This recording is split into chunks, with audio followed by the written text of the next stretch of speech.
Good morning, friends. Greetings from Sushil Agarwal and IFA India NRC.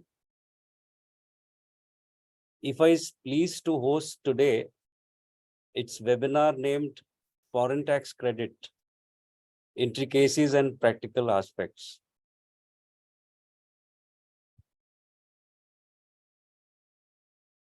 Well, friends, before we talk about FTC, I think what first comes to my mind is the amendment in the Finance Act 2020, uh, which for the first time brought in the rules for citizenship-based residence.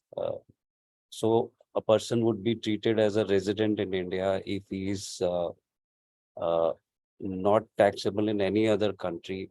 So he would become taxable in India because he is a citizen of India. And of course, he has to have income exceeding 15 lakhs. Now, these type of provisions, what was the need to bring in? They were brought in to avoid double non-taxation. So, as the provisions get stringent like this, what happens is double taxation becomes a very normal phenomena. Now, double taxation would arise mainly when the source countries taxing income and the residence country is also taxing an income. So when both of them are taxing, there could be a conflict of source, a conflict of residence, or there could be both a source and residence conflict.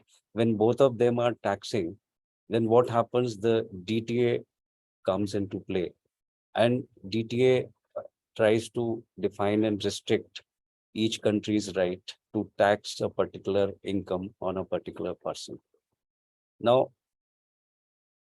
when DTAs are to be evaluated, things get a little more complicated because the issues do not remain restricted to uh, taxation of a particular income. It becomes also important to identify uh, which particular income is taxable in which country, on which particular tax is to be available for the purpose of foreign tax credit. Now, normally DTA provides two ways of giving you relief. Either it is an exemption of income or it is a foreign tax credit. When it comes to foreign tax credit, then you have to see which tax is available for credit. So we have taxes like dividend distribution tax, where the controversy arises as to whether it is a tax on the payer of the dividend or it is a tax on the recipient of the income. So the question of putting it, giving you a foreign tax credit for a dividend distribution tax, what first needs to be determined whether it is a tax on the person receiving the dividend or it is a tax on the person paying the dividend. So there would be number of such controversies. Then there would be period related, assessment year related issues in defining in which period the income is to be taxed. There would be income would be treated differently in different countries. So uh, as we start going into the process of uh, foreign tax credit identification, the mystery becomes deeper and larger. So it cannot be handled in a stereotype manner. And so today, in order to clarify on this mystery, IFA has brought to you a very important subject, intricacies and practical aspects of foreign tax credit. And friends, I am pleased to tell you today we have a very fiery speaker uh, on this subject, Monica Vadhani. So before I hand over to Smita and Monica to take the proceedings further, let me have this opportunity to introduce IFA to you, because I understand there are members who are not IFA members at present. They are persons who are joining as non-IFA members also. So International Fiscal Association is a leading international NGO on tax matters. Established in 1938, IFA is a neutral and independent platform discussing international tax issues. World over, its members comprise corporates, tax professionals, government officials, jurists, academicians. Headquartered in Netherlands, it has over 12,000 members worldwide. IFA India branch was set up in 1983 and has more than 400 elite members and expanding. So uh, let I invite you all to a wonderful session from Monica Vadani and over to Smita. Thank you very much. Thank you, sir. A very good morning to all of you. I welcome you all on this virtual platform on behalf of IFA NRC. So just to give you a formal introduction of our speaker, Ms. Monica Badani is a technical director with KPMG. She has a vast experience of more than 16 and a half years with KPMG member firms. She has advised various multinationals on a variety of tax and regulatory matters with a special focus from international taxation, exchange control, and company law perspective. She is a member of International Tax Committee on BCAS and CTC and convener of BEPS Study Circle of BCAS and International Tax Study Circle of CTC.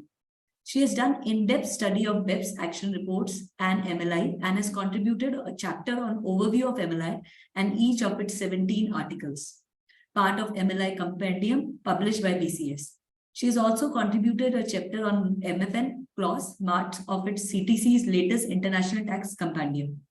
She has written various other papers and articles on tax and regulatory issues and is a regular faculty at various forums like ICI, ICSI, BCS, CTC, IPA, etc. So now I hand it over to Monica.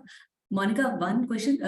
Would you like to take up Q&A at the end, or do you like to take up during the session so that we can...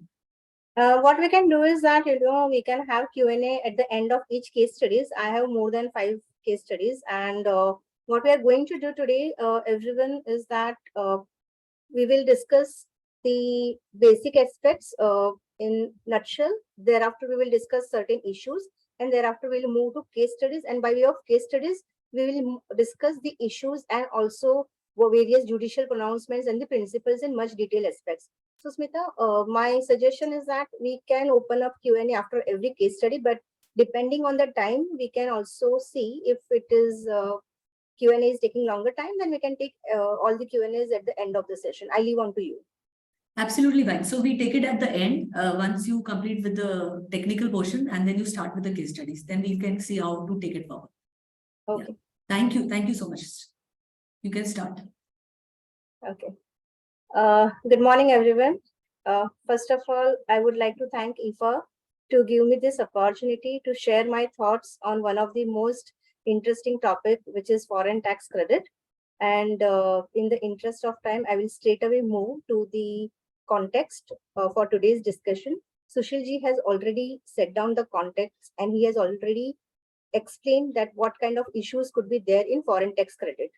So some of the basics principles. The principles of taxation are largely based either on residence-based or source-based or citizenship-based, as Sushilji just mentioned.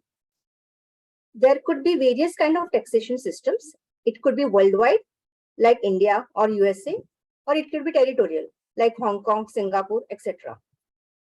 Thus, there could be a double taxation. There could be double taxation in 2 modes. One, it could be either economic double taxation, which is where 2 different persons are taxed on the same income in more than one state. And Sushilji gave an example of DDT. So, where DDT is taxed in the hands of the company, or whether DDT is taxed, income is taxed in the hands of the shareholder, which are 2 different persons in more than one state. There could be another kind of double taxation, which is a juridical double taxation, where same person is taxed on same income in more than one state. We often see most of the double taxation in form of juridical double taxation, And most of the treaties which are dealing with foreign tax credit also deals with juridical double taxation. So foreign tax credit is a method for elimination of double taxation. There are various methods which are provided under for FTC. So as per provisions of the Act, wherever India has entered into a DTAA with a particular country, in that case, provisions of section 90 or 90A, as the case may be, will govern the mechanism of foreign tax credit read with respective DTAA. Wherever India has not entered into a DTAA with a particular country, then section 91, which is a unilateral relief, will govern the mechanism of foreign tax credit. Under bilateral relief, which is under DTAA, there are further various kinds of methods provided for elimination of double taxation. One method is exemption method. Another method is credit method. Within exemption method, there could be two kinds of method, which is full exemption, where country of residence exempts from the tax, which is income arising in the country of source fully. Example is India-Brazil treaty. Another method is exemption with progression, which is where country of resident will exempt the income which is arising in country of source, but that exempt income will be considered for the purposes of the rate purposes for other non-exempt income. Example, India-Austria double taxation avoidance agreement. Another method, and which we largely see in Indian treaties, is a credit method.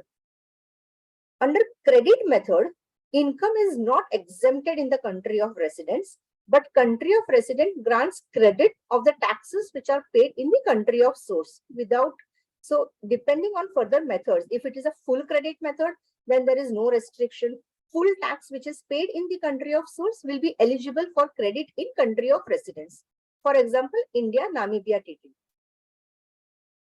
Another method is ordinary credit method. And this method is largely being followed in Indian treaties, which are based on UN models. Also, the MLI, which has been introduced, also lays down the ordinary credit method and takes away the benefit of the exemption method in couple of the treaties. Now, what is ordinary credit method? Is that tax credit is restricted to lower of tax which is payable in the country of residence and the tax which is paid in country of source. So you cannot get a refund out of extra tax if you have paid in country of source. The credit shall be restricted to the tax liability in country of residence. Now we will see there are various treaties where different kind of languages are used. Some treaties are using the language which is akin to liable to tax, which is as per section 4 of the Indian Income Tax Act, which is the charging section. And there are some treaties which is akin to subject to tax. So once we come to certain case studies, etc., we will discuss this aspect in more detail. Third method under the credit method is underlying tax credit.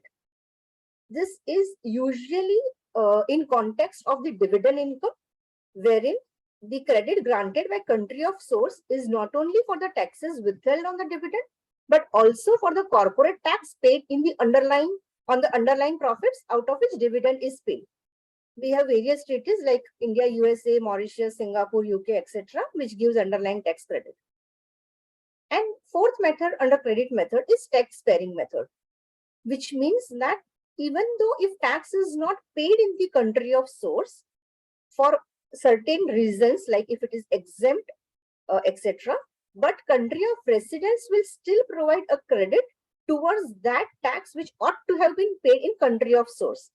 So the sparing part is being borne by country of residence. Example, India, Oman, DTAA.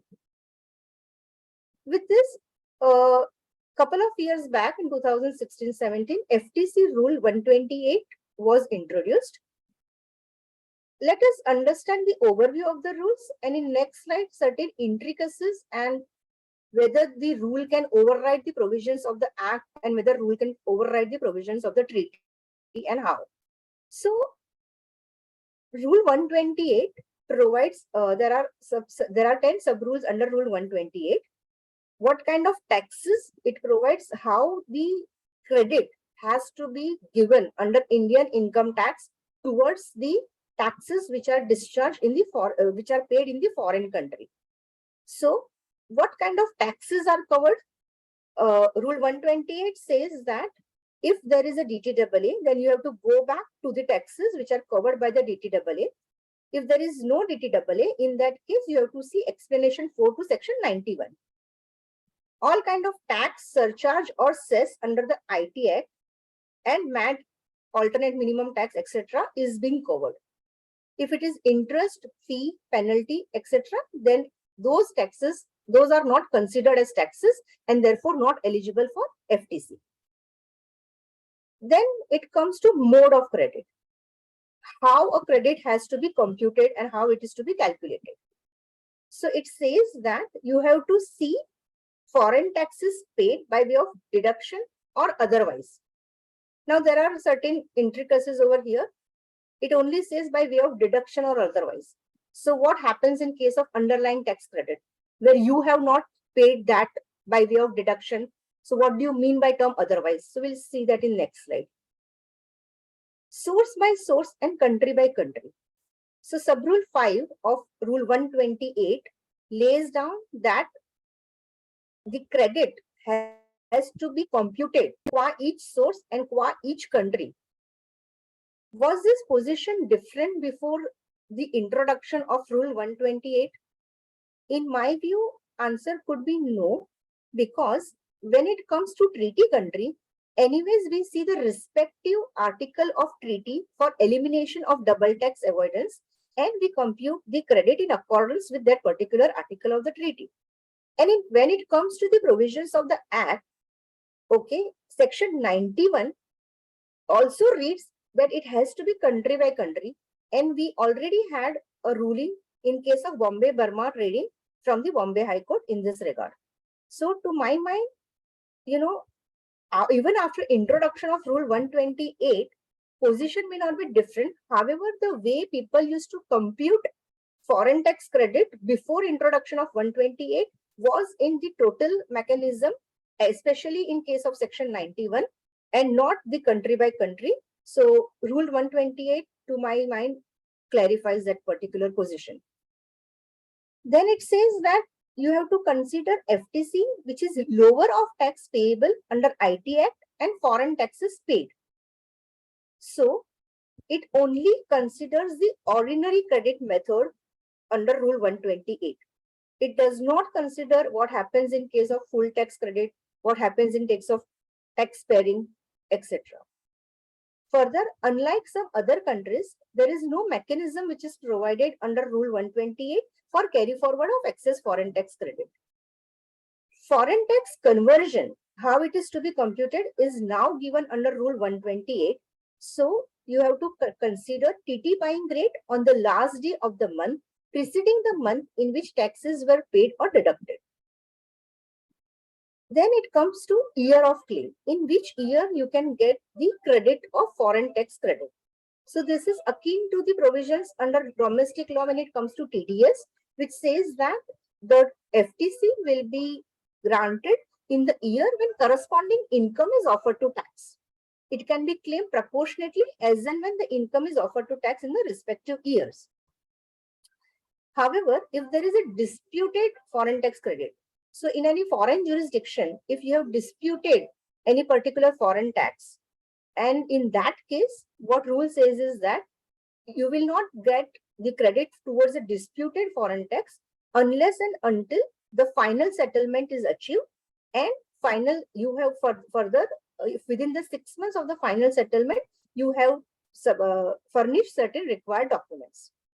Now, what do you mean by final settlement is nowhere defined.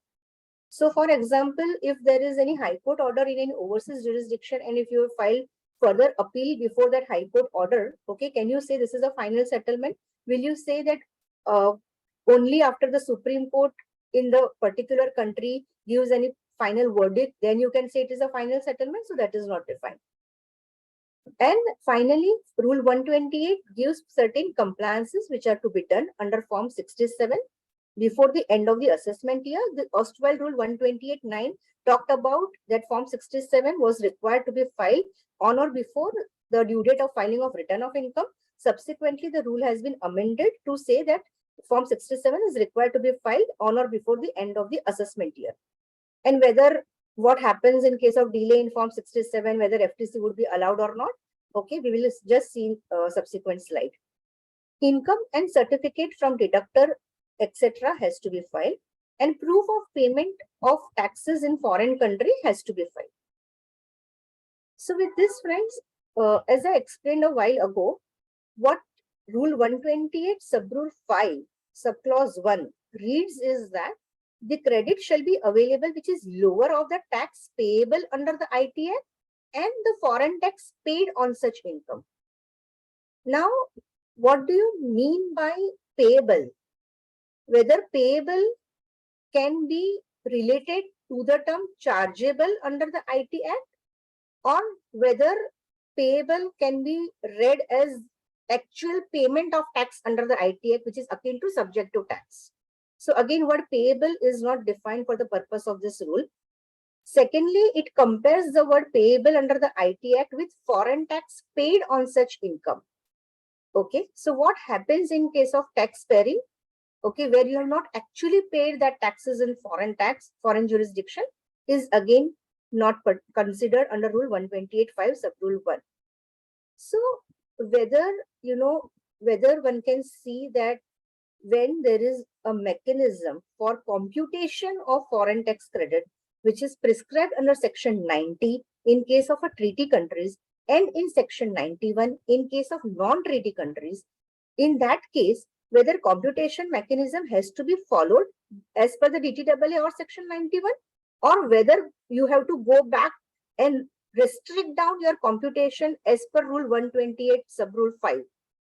So whether, if DTA provides for the full tax credit, in that case, whether 128 rule can restrict it to ordinary tax credit by imposing the condition of lower of as mentioned above. And in case of tax sparing, whether it can actually restrict it to the actual tax paid in the foreign jurisdiction. And what happens in case of underlying tax credit? Because as per Rule 128 Subrule 1, the wordings used are that foreign tax should have been paid by him, paid by assessee. Now, if in case of underlying tax credit, where taxes on this business profits are paid by the company and dividend income is taxed in the hands of the shareholder, can you say that taxes are paid by him? So how do you read this line? And then whether Rule 128 does away with underlying tax credit? So friends, the mute question over here is that can Rule 128 override the provisions of IT Act or DTAA? An answer to my mind would be no. Rule cannot override, and the supporting that we have for this argument is that Rule 128 have been introduced pursuant to the powers conferred on the CBDT under Section 295 Subclause 2HA, which only says that CBDT has power to define the procedure for granting of relief, and it cannot extend beyond in computation of the amount of the foreign tax credit. We have Supreme Court rulings in case of Sirpur Paper Mills and Taj Mahal Hotels, wherein, Supreme Court has upheld these principles that CBDT cannot, by its power, frame the rules to curtail the scope of the section. And thus, while we will see certain litigation in the coming years, but we will have a very good case to argue that Rule 128 cannot override the provisions of the IT Act or DTAA. Now let us go to certain key issues. So, recently we are seeing many of the rulings wherein courts are dealing with the issue that what happens in case of delay in filing Form 67. So, for example, earlier when Form 67 was required to be filed on or before the due date of return, and now it is required on or before the due date of assessment year. In that case, if there is a delay and say Form 67 is filed during the assessment proceedings, okay, now because of the delay in Form 67, whether you can say that FTC is no longer eligible, is there any condition prescribed under Section 90 or Section 91 that if you do not file Form 67 by XYZ date, in that case, relief shall be taken away? Answer is no. And this answer comes from the reasoning that Rule 128, Sub-Rule 9 does not deny FTC claim in case there is a delay in filing 67 form. It only prescribes a timeline. Further, Form 67 is not mandatory, but it is a directory requirement. And also another argument which we just discussed, that Rule 128 cannot override the provisions of the IT Act, and there is no subsequent amendment under Section 90 or 91 with vis-a-vis this requirement that Form 67 has to be filed within the desired timelines which are mentioned in Rule 128. So we have many rulings from the Bangalore Tribunal, Mumbai Tribunal also, which are being flashed on this particular screen. Few another issues. So what happens in case there is a difference in characterization of income? So for example, say there is an Indian resident which is earning, say, royalty income or FTS income or interest income from a country of source. Now, country of source is taxing that particular income on a gross basis under respective article of DTAA, considering that, Indian company does not have a PE in that particular state. Now, when it comes to the taxation in hands of Indian company in India, say that Indian company is offering that royalty or FTS income to tax as business income. Now, whether the tax authority can allege that because, the income is not taxed under the same head of income, and that is why it is not in accordance with the treaty, and that is why foreign tax credit should be denied. Again, answer here should be no. And we have Supreme Court ruling and tribunal ruling in support of this contention. So Supreme Court ruling in case of KVALM Ramanathan Chettiar held that the word such in the phrase such doubly taxed income. Now this was in context of Section 91, that is Section 49 of 1922 Act. So word such in phrase such doubly taxed income has reference to foreign income, which is again being subjected to tax by its inclusion in the computation of income under the IT Act, and not the same income under identical head of income. Also, we have Kolkata Tribunal ruling in case of Somdat Builders, wherein it has been held that it is not necessary that both state R and state S should tax income under an identical head. However, the prerequisites for the claiming FTC is that income should relate to the same person in both the states.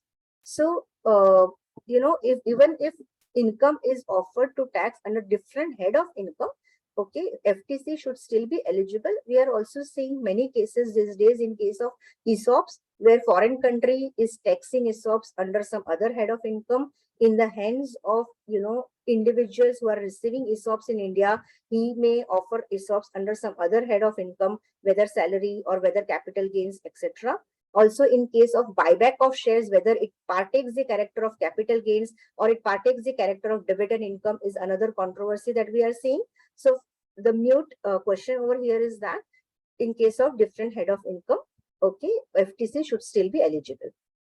Some more issues in context of FTC is that if we take the same example of ESOP, say in the hands of an individual in India, he has received certain ESOP, and say that ESOP is already taxed in foreign jurisdiction.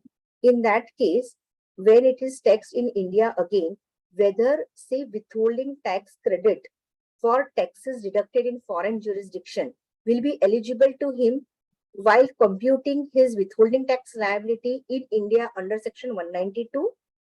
So we have AR ruling in support of this contention that yes, FTC should be eligible in case of Texas instruments, because FTC is coming from Section 90 or Section 91 as the case may be, and it has to be read in conjunction with the provisions of Section 192. Now, another issue is that suppose, tax is withheld in country of source at a higher rate as per the domestic law of that foreign jurisdiction, which is not in accordance with DTAA. So say in DTAA, the rate of tax prescribed is say 10%, but as per domestic law, say withholding tax is done at 20%. Now, whether you can say this is in accordance with DTAA, obviously answer is no. And therefore, in case of ordinary credit method, okay, this should be restricted to 10%. So there are two things. Okay, when we read the article of elimination of DTAA in model convention or in particular treaty, the first line goes that income should be taxed in accordance with the provisions of the treaty. So first you have to see whether income is taxed in accordance with the respective article of the treaty. Thereafter, when we come to the credit mechanism, then you have to see whether full credit or whether the lower credit as per the domestic law is to be seen. So we have one case study on the method of computation of credit, and we will understand this better over there. But if if withholding tax is done at a higher rate as per domestic law, then it cannot be said that it is in accordance, tax is in accordance with the provisions of the DTAA. So the first limb of elimination of DTAA article under treaty is not being met in this particular case. Another example is issue is that whether branch profit tax qualifies for foreign tax credit under India US DTAA.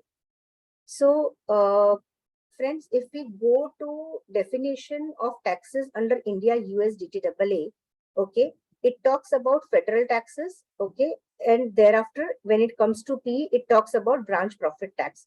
So it nowhere eliminates that branch profit tax is not a federal tax, and therefore branch profit tax would be qualified and would be considered as a federal tax and would be eligible for FTC under India US DTAA.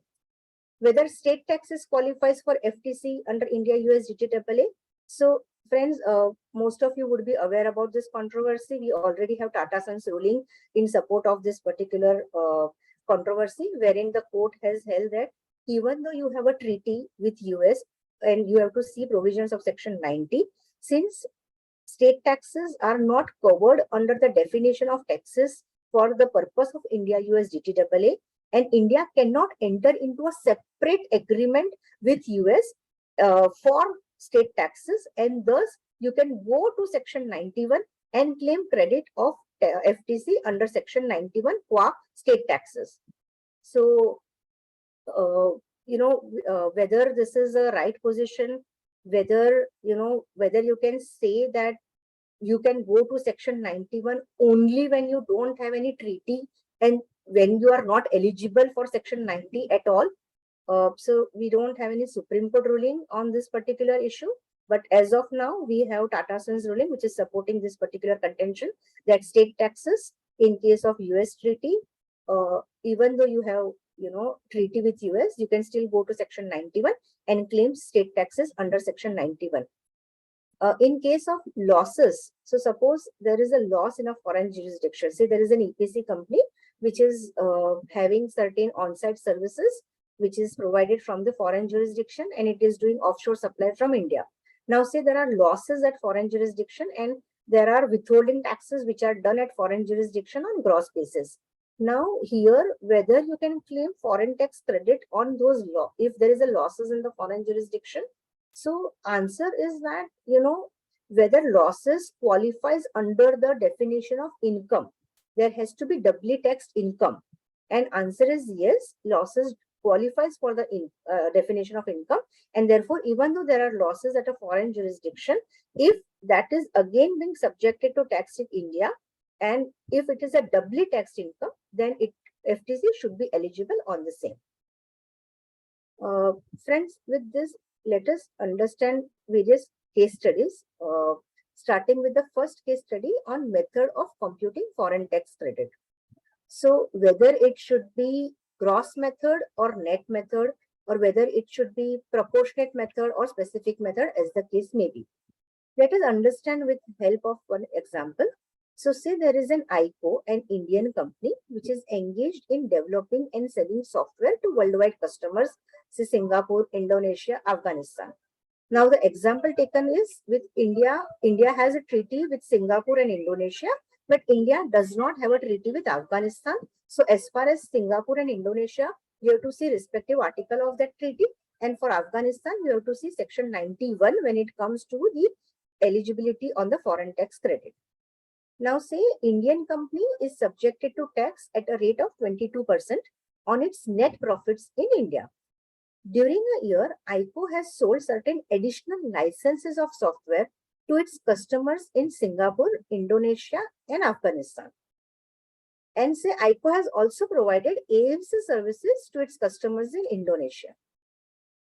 Say tax is withheld at 10% in Singapore and Indonesia treaty as per DTAA article, and say tax is withheld at 7% in Afghanistan as per its domestic tax law. So the question is, let us see the table and the numbers and let us frame a question for our discussion and deliberation. So say there is a gross receipt from Singapore of 100. Say there are no expenses for this particular gross receipt. Say assessor takes an argument that I have merely sold additional copy of the licenses and I have not incurred any expenses with respect to Singapore sales, and therefore my gross receipts and net receipts as far as Singapore sale is concerned is say 100.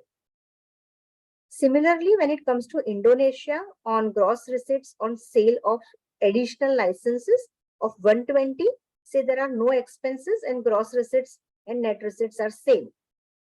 And say for AMC services, the gross receipts is 80. Expenses incurred for AMC services which are provided to Indonesian customers is say 50 and net profit is say 30. In Afghanistan, say gross receipts is 60 and expenses are not identifiable. So now the question is that how will the foreign tax credit needs to be computed in case of each of these countries, where Singapore and Indonesia has levied withholding tax of 10% on gross basis and Afghanistan has levied 7% on gross basis. So if you see the last column of the table, the total gross receipts at India consolidated level is say 1000, which is including 3 overseas countries and domestic sales in India. Say overall expenses in India are 700 and net profit is 300. So profitability at India console level is 30%. Say India tax rate is 22% and therefore tax at India level is say 66, which is 22% on 300. So effective tax rate in India is 6.6%, which is 66 divided by 1000. Now, the question here is that whether you will apply this 6.6% on the gross amount, which is 100, 120, 80, 60, as the case may be, or whether you will first proportionate the net profit for each of this jurisdiction and then apply the tax rate of 22% directly on that particular proportionate income. So what should be the manner to determine the quantum of income which can be said to have been taxed in both the countries? Gross receipt should be considered as doubly taxed income or net amount. What if no expenses are incurred, or say some expenses may be incurred but not identifiable? Whether proportionate approach has to be applied in all cases or whether you have to see what facts of each particular case. Whether treatment varies if it is a passive income versus if it is a business income.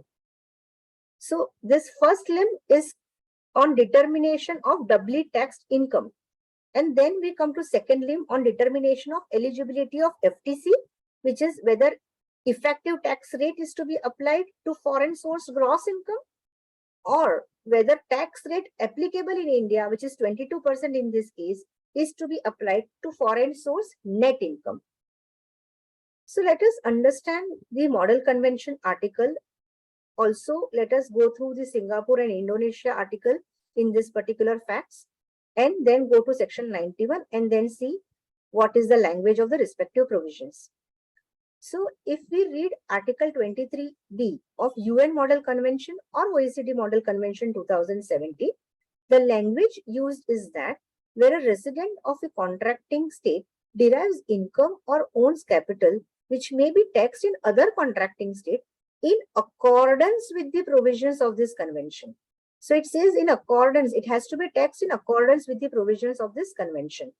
Thereafter, when it comes to the credit mechanism of FTC, okay, so this I have taken the example of ordinary credit method, that is Article 23B over here, and then it says that deduction from the tax on the income of that resident is an amount equal to the income tax paid in that country of source, that is other state, and you have to restrict it. The deduction in either case shall not, however, exceed that part of the income tax or capital tax as computed before the deduction is given, which is attributable, as the case may be, to the income or the capital which may be taxed in that other state. So when it comes to the foreign tax credit, limb 2, it talks about word attributable. And when it comes to the doubly taxed income, it says it has to be in accordance with the provisions of the convention or a treaty. Now, let us understand whether language in Singapore Treaty and Indonesia Treaty is same. And answer is yes, it is same. So even Singapore Indonesia Treaty says that income has to be doubly taxed in accordance with the provisions of this agreement. Okay, and deduction cannot exceed that part of the tax which is attributable to the income which may be taxed in the respective country of source. Now, with this background, let us understand first of all whether word income is defined anywhere in the treaty. So income is not defined in Article 23B of OECD Model Convention or UN Model Convention or the respective treaty where we are concerned right now, which is Singapore and Indonesia. So the term which is not defined in the treaty as per Article 3 of the respective treaty, you can come to the domestic law and see if term is defined in the domestic law. Income is defined in the domestic law under section 224, but which is an inclusive definition, and here the meaning and the context is not the same. So, and also income is not defined under Rule 128, which has been prescribed for FTC. Now, let us see if there is anything which we can borrow from provisions of section 91(1). So, section 91(1) uses the language that income has to be doubly taxed income, and thereafter the Indian rate of tax or the rate of tax of the said country, whichever is lower, has to be applied. So it also talks about doubly taxed income. And then there is an explanation 3 to section 91, okay, which is in context of what do you mean by rate of tax of the said country. So the expression rate of tax of the said country means income tax and super tax actually paid in the said country in accordance with corresponding laws in force in the said country after deduction of all relief but before deduction of any relief due in the said country in respect of double taxation divided by the whole amount of the income as assessed in the said country. So what do you mean by whole amount of income as assessed in the said country, which is say India in our example? In this context, we have certain judicial pronouncements wherein the courts have analyzed this terminology and held as under. So in case of Virmati Software and Telecommunication, the Ahmedabad Tribunal has held as under the word used whole amount of income denotes the income which signifies after the expenses. The word gross receipts have not been used therein. Even under the normal parlance, the income denotes only to the net profit. So you have to see net profit and you don't have to see gross receipts. It says gross receipts minus the expenses. Also in case of Best and Crompton Engineering, Madras High Court has held that the word income as is understood for the purpose of section 91 would be the income computed in the normal sense before adjustment of deductions under section 35B. What is contemplated by the term expression income in the said section is not an exact quantum or the measure of the income as computed either in India or abroad for the purpose of taxation in respective countries, but the income as ordinarily understood in a commercial business sense. So within this context, if we go back to our example, okay, and we see that what was held, what was the numbers before us and what was the issue before us is that in context of Singapore, where assessee is able to demonstrate that it has not incurred any expenses qua its receipts from Singapore for additional sale of licenses, whether it is necessary for him to proportionate the Indian expenses, which is 700, okay, to the gross receipts of Singapore, which is 100 divided by 1000, or whether it can directly apply the rate of 22% on 100, which is the gross receipts and the net receipts in Singapore, and therefore compare that in India, the eligible taxes are 22, which is 100 into 22%, and taxes what are paid in Singapore is 10, which is less than 22, and therefore entire foreign tax credit of 10 should be eligible in its hands.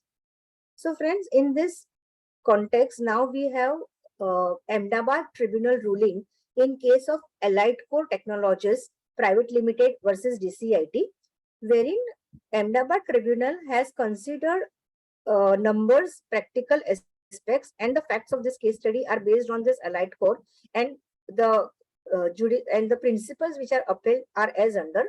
The expression used is income, which essentially implies income embedded in the gross receipt and not the gross receipts itself.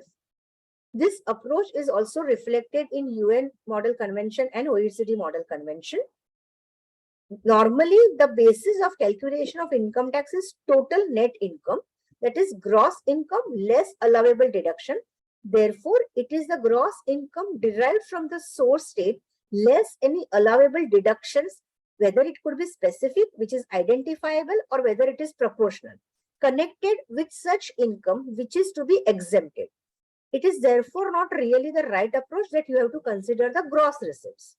So what Ahmedabad Tribunal has said is that in facts of this particular case, wherein say there was additional sale of licenses, additional copies of licenses which were sold, or say there could be certain retention money, in the sense that you have made sales in year 1 and say 85% of consideration was paid to you in year 1, but say 15% of consideration was paid to you in year 2. And as per language of the treaty, say you are offering income on the paid basis, and therefore when it comes to year 2, okay, the receipts in your hands are 15%, which is say 15 rupees of 100, 15% of 100, that is 15, and you really don't have any expenses in year 2 which are incurred towards that particular income. So in that case, what Ahmedabad Tribunal has held that proportional deductions can be justified in some situations, such as when there are business operations which are somewhat evenly or even in a significant manner spread over the residence and source jurisdiction. But if it is a passive kind of income in the facts of this particular case, where in year 2 you have really not incurred any expenses to earn that particular income, in that case, even though it is in the nature of a business receipt, but to the extent allocation of all the expenses incurred by the assessee in India, which is 700 in this example, is not justified. And therefore, you cannot just for the sake of allocating all the expenses, allocate the expenses, and you can thereafter cannot apply the effective tax rate to the net income. So in this case, what Ahmedabad Tribunal has held is that in the facts of this case, you have to see that my gross receipts and net receipts are same qua Singapore and qua Indonesia as far as the sale of software license is concerned, and therefore I have to directly apply the 22% rate in India, which is a specific approach, and I don't have to go into the proportionate approach. However, when it comes to Afghanistan, so we have another ruling in case of Afghanistan, wherein what court has held is that there is no treaty as far as India and Afghanistan is concerned vis-a-vis this taxation, and you have to go to section 91. When you go to section 91, section 91 talks about doubly taxed income, and in that case, in case of Afghanistan, because the assessee was not able to provide any particular explanation towards the expenses, or because the assessee was not able to demonstrate whether it has incurred expenses or it has not incurred any expenses, in that case, the court held that you have to take the proportionate approach.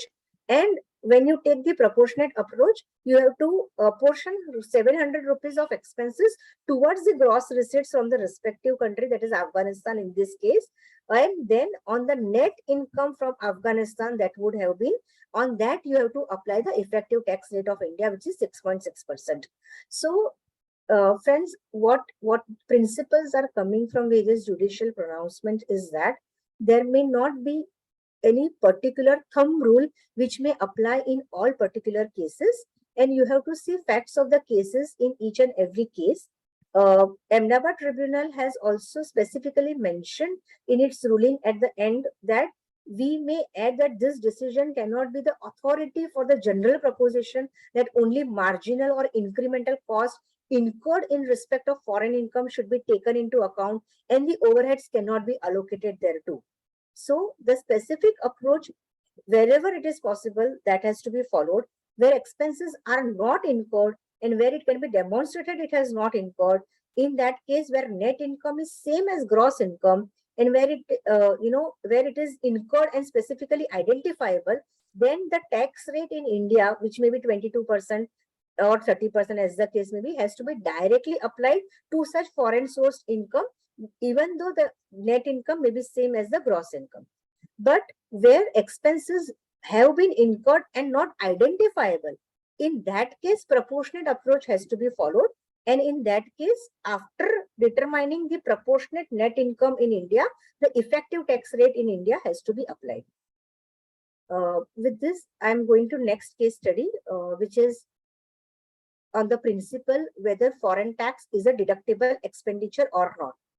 So say there is an Indian company which enters into a composite EPC contract with overseas customers comprising of offshore supply and services and onshore supply and services. Now, offshore supply and services is carried out by ICO's branch in the respective overseas jurisdiction. This should be on-site. There is a typo error over here. So, on-site supply and on-site services is carried out by ICO's branch in the respective jurisdiction. So, say ICO has a branch in say Philippines, and Philippines buying it caters to the customers in Philippines, and it provides onshore services and provides onshore supplies as may be required by the Philippine customers in Philippines. Now, say basis the domestic tax law of Philippines, taxes are withheld on the composite value of the contract, that is onshore as well as offshore, despite the breakup of pricing explicitly mentioned in the contract. Also, withholding tax rate applied as per certain domestic tax laws, like various South African countries have this concept, where withholding tax rate is the final tax, and you cannot have the refund from that particular tax liability. So, in context of these facts, first of all, whether you can say that offshore supply and offshore services which have been taken place from India and not from the overseas jurisdiction, whether this is a doubly taxed income. So whether entire withholding tax which has been done in the host country at a rate higher than the rate prescribed in the DTAA, first of all, whether it will be eligible for FTC as per provisions of DTAA. So answer would be no. So in this case, what EPC company would be doing, it would be as far as offshore supply and offshore services is concerned, it is an Indian source income and it is not a foreign source income, and ideally it is not attributable to its branch in that overseas jurisdiction, and therefore not taxable in the overseas jurisdiction in accordance with say Article 5 read with Article 7 of that particular treaty. So it is not a doubly taxed income.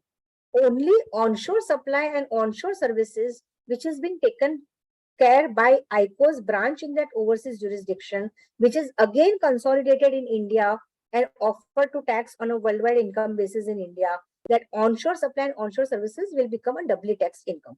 So if withholding tax is done on a composite value of the contract, then it may not be in accordance with treaty, and therefore FTC may not be eligible on the entire amount.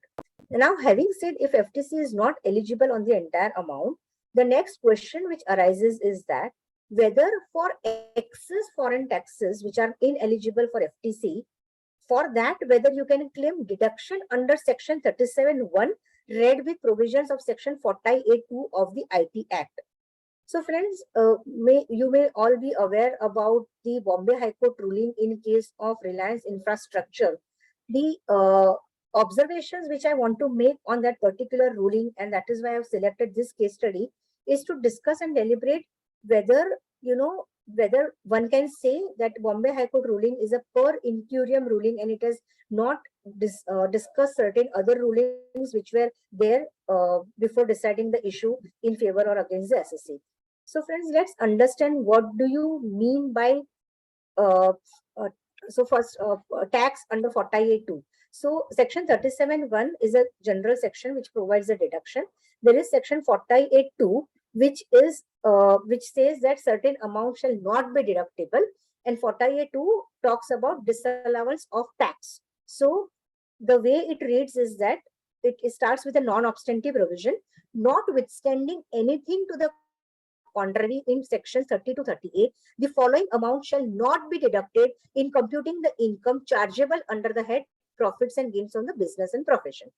And clause number A, subclause number 2 reads like this: any sum paid on account of any rate or tax levied on the profits or gains of any business or profession, or assessed at a proportion of or otherwise on the basis of any such profits or gains. So the language which is contained in section 48(2) is that any sum paid on account of any rate or tax levied. Now, whether for the purpose of this particular section, what is the meaning of the word tax? Will you go to section 2, subsection 43 of Indian Income Tax Act, which defines tax like this: tax in relation to assessment year commencing on 1st day of April 1965 and subsequent assessment year means income tax chargeable under the provisions of this act. So if we go to section 243, it says tax means income tax chargeable under the Domestic IT Act. So the mute question is that whether foreign taxes are covered for the purpose of section 48(2) or not. So how do you read word any rate or tax levied? Whether word any goes with word rate and also with word tax both, or whether word any, if you do not read along with in conjunction with tax, then whether you can say then it is meaningless and therefore it does not give the proper proposition of the terminology in which it has been defined. So friends, in case of Lubrizol, we have Bombay High Court ruling in case of Lubrizol, wherein Bombay High Court, while analyzing the word tax for the purpose of 48(2), it has held that tax is used in conjunction with the words any rate of tax, any rate or tax. Now the word any goes both with rate and with tax. And therefore, if word tax is to be given meaning assigned to it under 243, then the word any will become meaningless.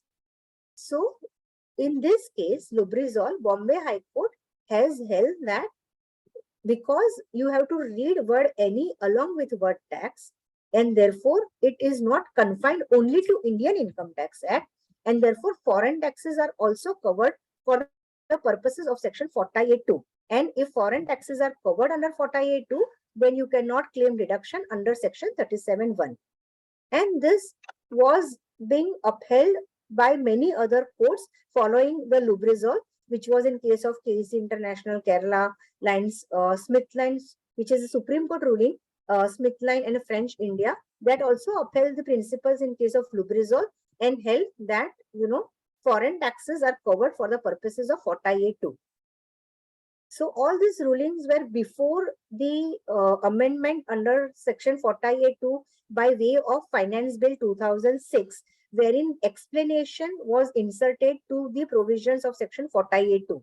So the wordings of the explanation 1 read like this: for the removal of the doubt, it is hereby declared that for the purpose of this subclause, any sum paid on account of any rate or tax levied includes and shall be deemed always to have included any sum eligible for relief of tax under section 90 or as the case may be, deduction from the Indian income tax payable under section 91.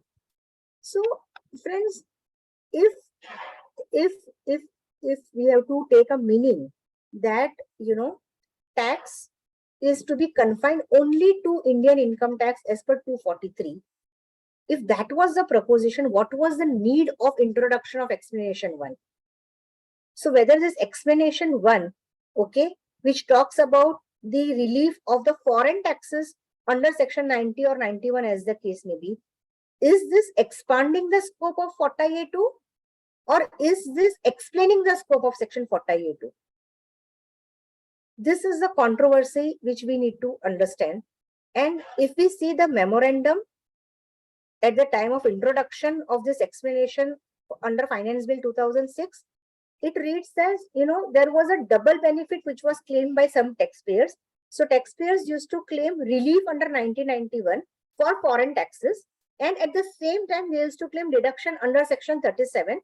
And therefore, in order to do away with the double deduction, 48.2 explanation has been brought in. But if 48.2 was always clear that it only restricts to 243 and it only refines to Indian Income Tax Act, in that case, how can you say that, if you read this explanation, which says that for the purposes of this subclause, any sum paid on account of any rate or tax includes and shall always have been deemed to have been included any sum eligible for the relief. So are you saying that, foreign tax was always included? Okay. And therefore you are saying that if you have claimed foreign tax under section 1991, then you do not claim it again under section 37. To my mind, this is not a correct, this should not be the correct proposition. And we have the, understanding from all this Lubrizol and all this Smithland case laws. However, there are some case laws which has taken a contrary view, which is in favor of the SSC. In case of Southeast Asia, followed by Mastec and followed by Allied Core, in another ruling of Allied Core of Ahmedabad Tribunal, wherein the proposition which has been upheld is that taxes which are levied by different foreign countries is not a tax levied on the profits, but it is a necessary condition precedent to earning of the profits and thus doesn't get covered under the ambit of the provisions of section 48.2 of the IT Act and accordingly allowable as deduction under section 37 of the IT Act. So it says that foreign taxes are condition precedent for earning of income in that particular jurisdiction, and it is not an appropriation of tax, and therefore it should be allowed under section 37. So friends, this were another set of rulings wherein foreign taxes were allowed as a deductible expenditure. And thereafter, now we have Reliance Infrastructure ruling by Bombay High Court, wherein the Bombay High Court has analyzed these terms and has held that it to be covered under 48.2, tax has to be payable under the act which is under section 2 subsection 43. Explanation to 48.2 clarifies that tax for the purpose of 48.2 shall include tax eligible for relief under section 90 or 91. Since in this case, relief is not available under 90 or 91, disallowance provision is not applicable. And the earlier ruling of S. Indergill in case of Bombay High Court, it has distinguished that it cannot be followed in this case because that ruling was rendered in context of 1922 Act when there was no corresponding section like section 2 subsection 43 which is there under 1961 Act. So Bombay High Court in case of Reliance Infrastructure has held that for the purpose of section 48.2, you have to see the meaning of the tax as per 243, which is Indian income tax and not foreign tax. And therefore, foreign taxes are not covered under 48.2 and therefore eligible for deduction under section 37. However, Bombay High Court has not considered the rulings which are pronounced in case of Lubrizol and in case of Smithland by Honorable Supreme Court. Thereafter, after Bombay High Court ruling, there is another ruling of Allied Court in Ahmedabad Tribunal, wherein Ahmedabad Tribunal has distinguished the Bombay High Court and it has placed reliance on Lubrizol and Smithline in French Supreme Court ruling and has taken a position that explanation to section 48.2 vis-a-vis main provisions of 48.2 do not extend to the scope of 48.2. It only explains the scope of 48.2. If something is covered by the explanation, it cannot be said that it is not covered by the main provisions. And therefore, it has gone back to those rulings and has taken a principle that word any goes with both rate and tax, and therefore foreign taxes are also covered under 48.2, and therefore deduction ought not to be eligible under section 37.1. So friends, with this, the proposition, what I wanted to highlight is that whether it can be said that Bombay High Court ruling, since it has not considered various rulings of another Bombay High Court, which was Luprizol, and Supreme Court ruling in case of Smith Line, whether you can say Bombay High Court ruling is a per incurium and therefore it is not a binding precedent. So friends, I wonder that litigation would be seen on this aspect on a going forward basis. While today there are many tribunal rulings which has placed reliance on Reliance Infrastructure Bombay High Court ruling and given a positive ruling in favor of the SSC. However, in my mind and in my view, this could be considered as a per incurium ruling and may not be binding. And one can go with allied court ruling, which is although against the SSC and in favor of the department. Friends, with this, let us come. Monica, there is one question for case study 2. Can I take it up? Yes. So, in case study 2, you mentioned that offshore supply is not doubly taxed. Can you go over this fact again? So, the facts of my case were that, offshore supply completely happens from India. Okay. And it is not attributable to the branch which is situated in a foreign country, say Philippines in this example. And therefore, offshore supply, you cannot say it is doubly taxed.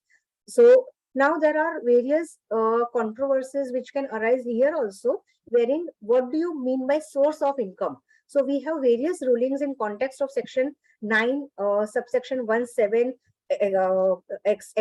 which is the exception to 917, wherein courts have discussed that what do you mean by source of income? If you have customer outside India, can you say that is your source?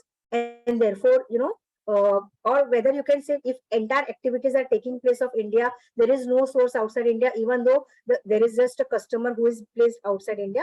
And we have certain other rulings in case of Ahmed Bhai, Umar Bhai, wherein courts have also laid out the principles that in case of offshore, you have to see the complete activities that, for example, say manufacturing activities, if it is taking place in India, and sales and marketing activities, if it is taking place in, say, overseas jurisdiction, then how in the entire gamut of services you can apportion the respective activities in country of residence and country of source, and that is how you have to see. But for the facts of this case study, I had assumed that entire offshore supply, offshore services takes place from India, and relying on those rulings wherein courts have held that merely because customer is outside India, you cannot say that source is outside India.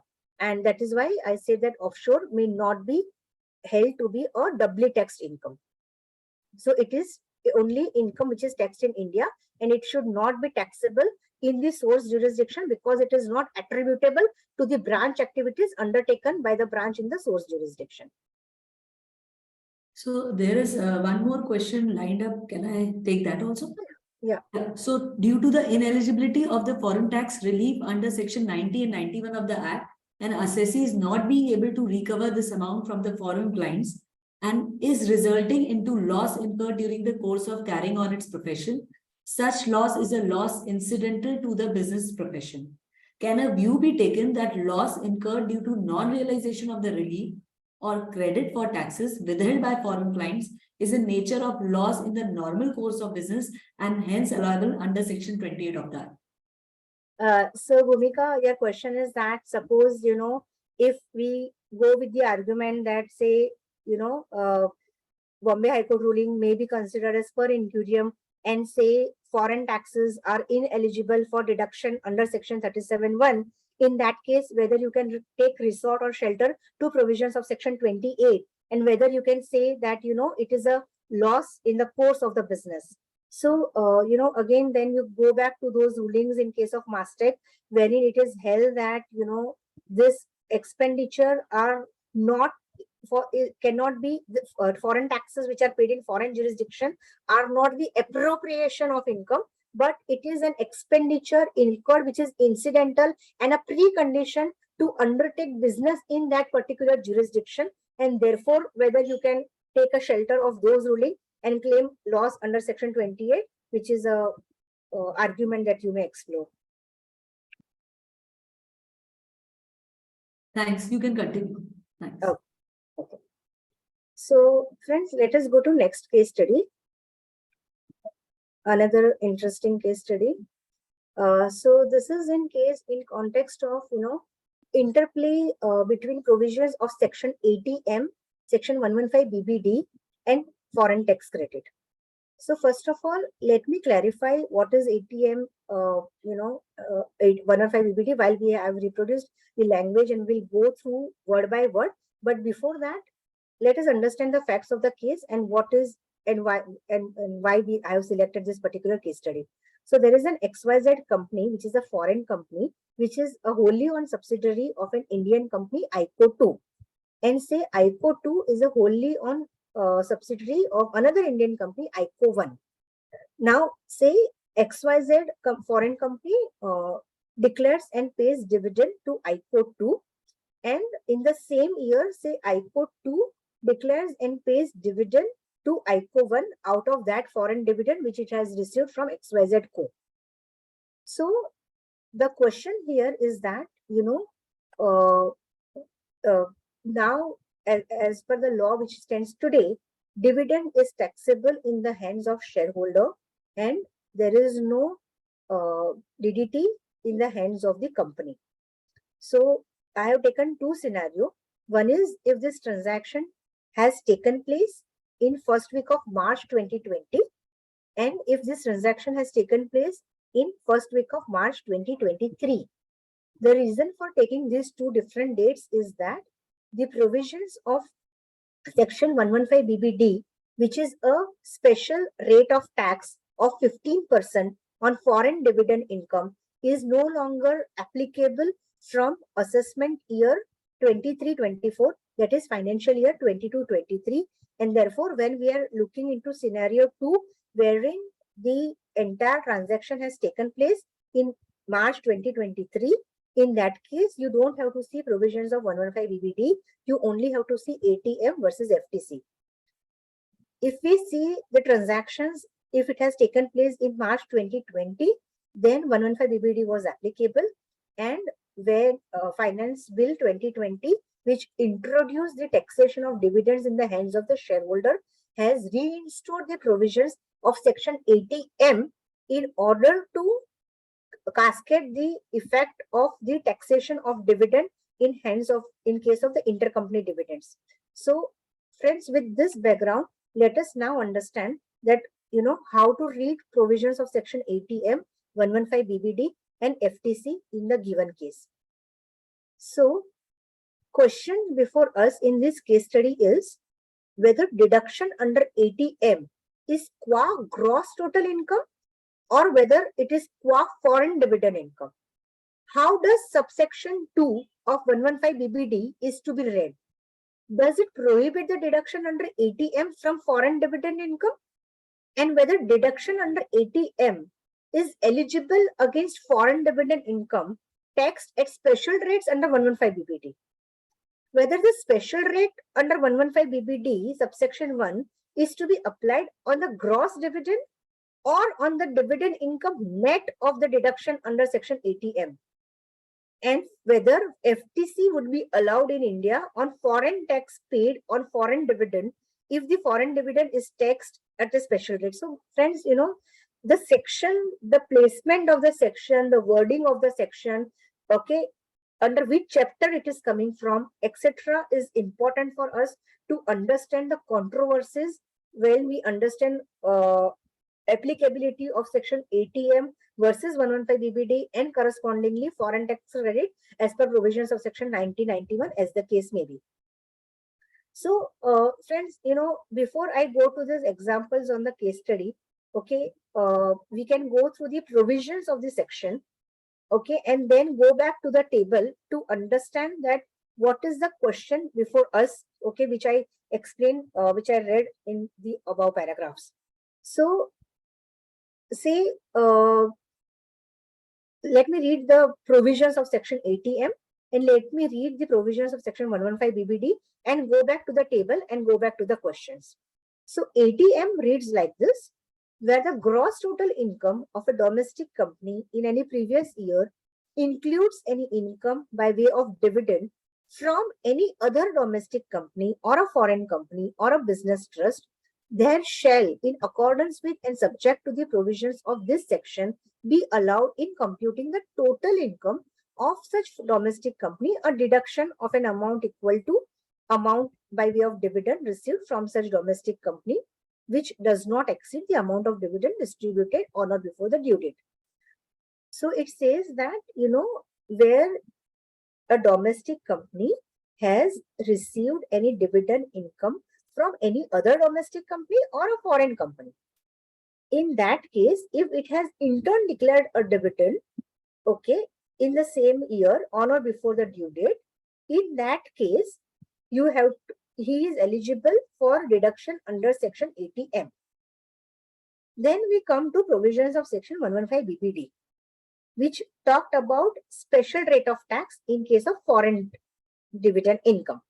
So subsection 1 reads like this, where total income of an assessee being an Indian company includes any income by way of dividends declared, distributed or paid, the income tax payable shall be aggregate of amount of income tax calculated on income by way of dividend at 15% and the amount of income with which assessee would have been chargeable had its total income being reduced by that particular dividend income. So that is how it has to be seen. And then there is subclause 2 under 115 BBD, which starts with the non-obstante provision. It reads like this, notwithstanding anything contained in this act, no deduction in respect of any expenditure or allowance shall be allowed to the assessee under any provision of this act in computing its income by way of dividends, which are referred to in subsection 1. So friends, the controversy now, if we can understand with the example of the table, okay, is that, say under scenario 1, profits and gains of business and profession in hands of an assessee is say 500. Under the head in IFOS, that is say income from other sources, foreign dividend income is say 300. So gross total income is say 800.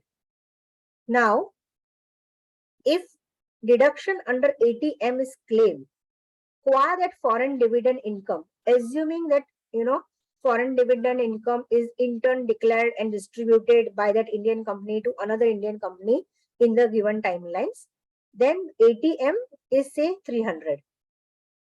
So the total income, which is gross total income of 800 minus 80M of 300 is say 500. Now, question is that out of this total income of 500, what is the tax rate which you will apply and on what portion? So can you say that income taxable at special rate under 115 BBD is 0 in this case because entire foreign dividend income has been claimed as a deduction under section 80M and therefore there is nothing left out as a dividend income for the purpose of section 115 BBD and therefore no question of applying 15% rate of 115 BBD. So the entire total income, which is 500, is towards PGBP, and therefore you need to apply the normal tax rate, say 25%, okay, and 25% of 500 is 125. So a total tax liability comes to 125, and also because this income is not subjected to tax again in India, as you have got entire credit under 80M, and therefore there is no question of doubly taxed income, and therefore no foreign tax credit, and therefore 125 is the total tax liability. Whether that is a correct proposition or whether scenario 2 is the correct proposition. So scenario 2 reads like this, where it say profits and gains is 500, dividend income, foreign dividend income is 300, so gross total income is 800. Now, if you are claiming deduction under 80M of 300 and say total income is 500, can you take a position that deduction under section 80M is qua gross total income and deduction under 80M is not qua a specific category of income which is a foreign dividend income. And once the dividend income is part of IFRS and once it is part of gross total income, it loses its identity and therefore you cannot have one-to-one matching or comparison that deduction under 80M is qua that particular source of income which is a foreign dividend income, but instead 80M is qua gross total income and therefore even though you have claimed 80M, the balance income which is a total income of 500, first you have to see that out of 500, okay, I had a special income of 300 and therefore towards that special income of 300, I will still apply 15% rate which is 45 and on the balance income of 200, I will apply a normal rate which is 25% which comes to for 50 rupees and therefore the sum total of taxation in this case comes to only 95 as against 125 in scenario 1. And if, for example, I go with the same theory that, 80M is qua gross total income and not qua particular source of income. And if I also apply the provisions of the principles upheld by Honorable Bangalore High Court in case of Wipro and also followed by various other rulings wherein it has been held that it is not necessary that you have to actually pay the tax in India. It is fine so far as the tax was chargeable to tax in India. Okay. And if you have not paid because of, say, exemption under section 10A or 10AA, as the case may be, in that case, you are still eligible for foreign tax credit. And therefore, here, say, this foreign dividend has also been subjected to tax in that foreign country at 15%. And therefore, 45 is the tax which you have paid in a foreign country and thus you have to consider 45 as a foreign tax credit against 95 and thus your final tax liability in India comes only to 50 rupees as against 125 rupees in scenario 1. Friends, I hope you all are with me as far as the controversy what I want to discuss, and if yes, then I can proceed ahead with reading of the technical provisions and my views on the same. If there is any gap in understanding of the facts, Smita, if there is any question from anybody, we can take it right now, or else I can proceed further. There's no question. Please proceed. Okay, fine. So, friends, in this context, it is necessary for us to understand what is the wordings of 80M, what is wording of 115 BBD, in what context it has been introduced, how it has been placed under which chapter, etc. So, while we read the provisions in nutshell ago, now let us read, with proper focus with the underlined term and highlighted terms which I have made on this slide. So, section 80M, okay, it starts with the terminology where the gross total income of a domestic company includes so and so, okay, and you have to see to 80M for computing total income. So nowhere it says that 80M is for, computing dividend income. So the way it reads now, if we can read it again, is that where gross total income of a domestic company in any previous year includes any income by way of dividend, it only said in gross total income includes income by way of dividend from any other domestic company, foreign or a foreign company or a business trust in accordance with and subject to the provisions of this act be allowed in computing the total income. So the scheme of taxation in India is there is a gross total income wherein various heads of income are being taken total of, and then you come to gross total income, and gross total income is also defined under provisions of section 8IB5 as under, which says that gross total income means the total income computed in accordance with the provisions of this act before making any deduction under this chapter. So it says you have to see total income before any deduction under this chapter. 80B is part of chapter 6A and so is provision of section 80M. So before deduction under chapter 6A, okay, you have to see the gross total income in order to compute the total income. So Friends, with this, if we now go to the provisions of 115 BBD and the language, the 115 BBD starts with where the total income of an SSC. So, where the total income of the SSC means there would be gross total income minus chapter 6A deduction.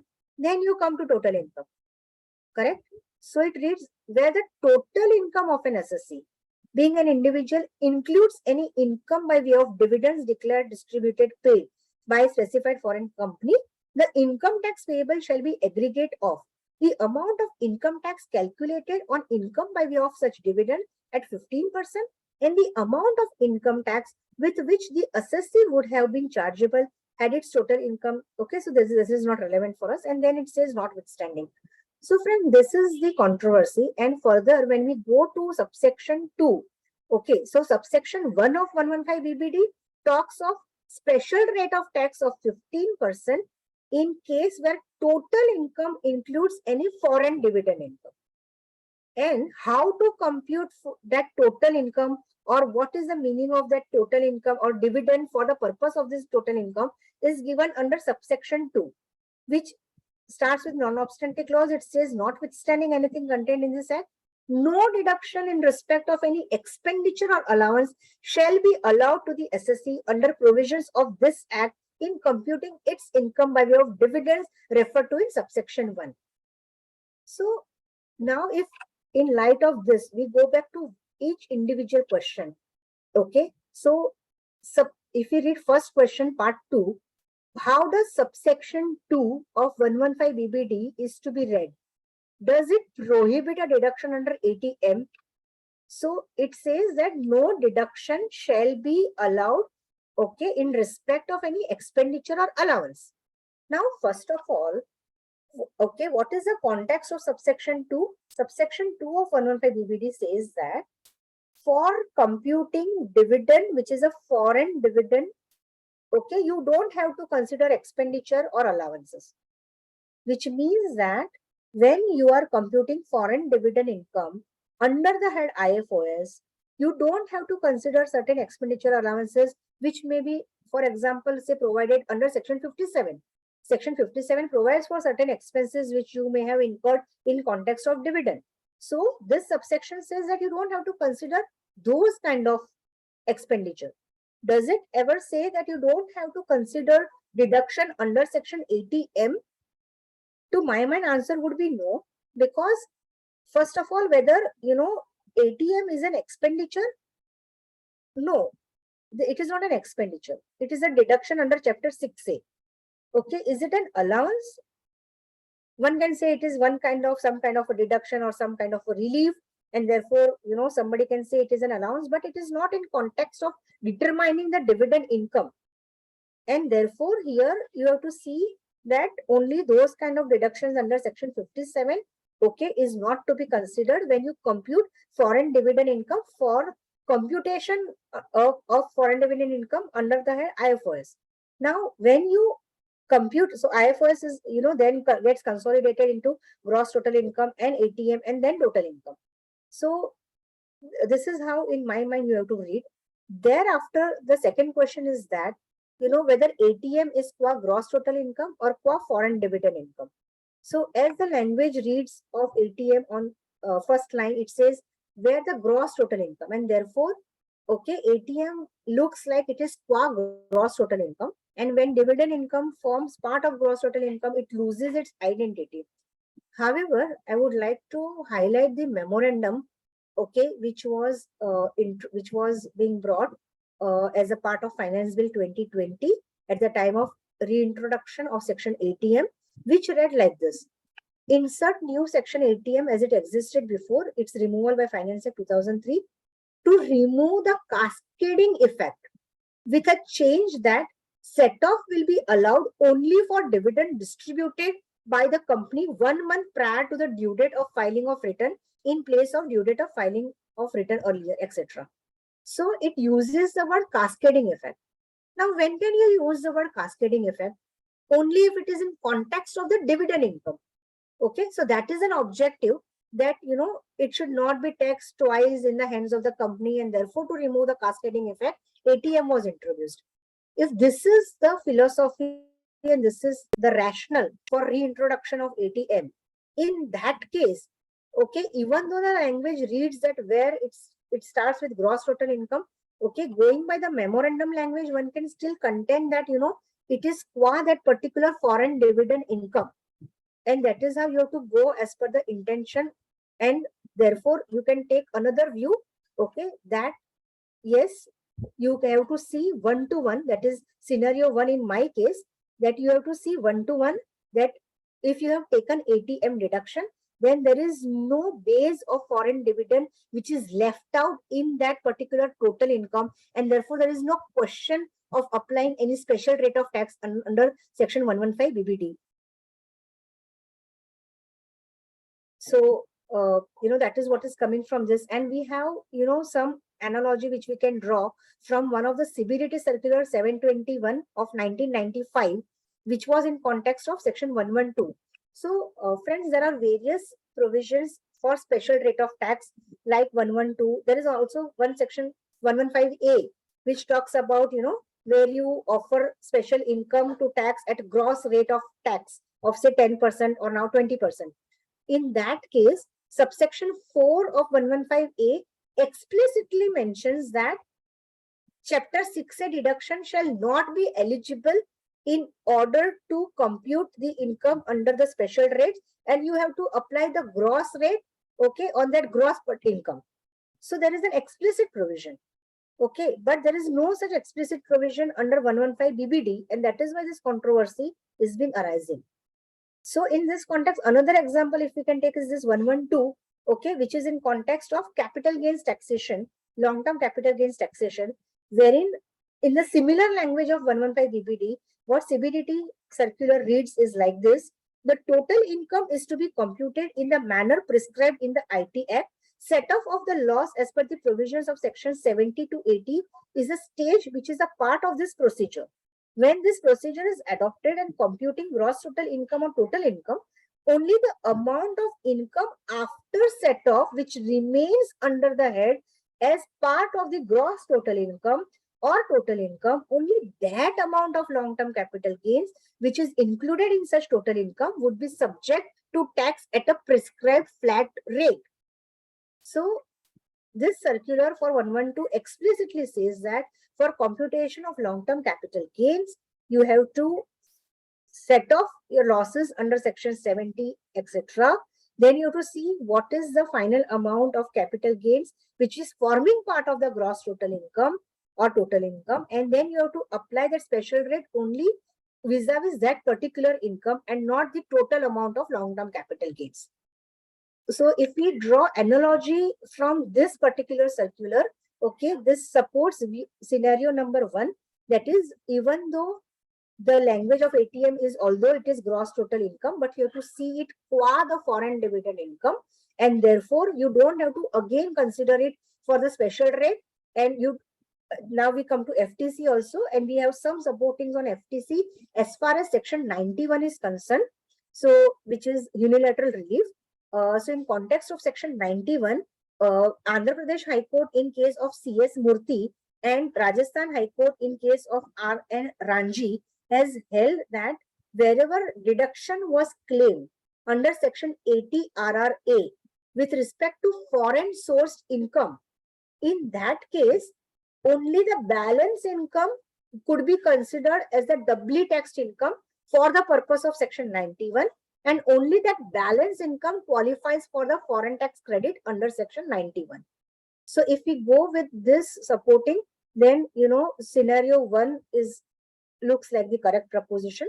However, if we go with the proposition that no, you have to strictly read ATM qua gross total income, and if dividend income loses the identity, in that case, you can still apply the entire deduction of ATM. I mean, even though ATM is applied, it is qua gross total income, not qua any particular foreign source income. And therefore, whatever total income is left, there you have to see first how much was your foreign dividend income, appropriate that much towards foreign dividend income, apply special rate of tax, and only on balance amount you apply the normal rate of tax. And with this analogy, you also give the foreign tax credit okay, by relying on the rulings in case of Wipro and in case of Tata Sons. So, uh, in this context, so in context of FTC, I also want to highlight that when you go as per the language of the treaty, as per the respective DTAA, there are some treaties wherein language used is akin to attributable to income, which may be taxed in that other country, that is chargeable to income, even though there are specific deductions like ATRRA or ATM, which is available, or 10AA, which is available. Okay, if income is chargeable to tax in India, in that in okay, then you can still claim the FTC as per the respective treaty wherein word attributable is used.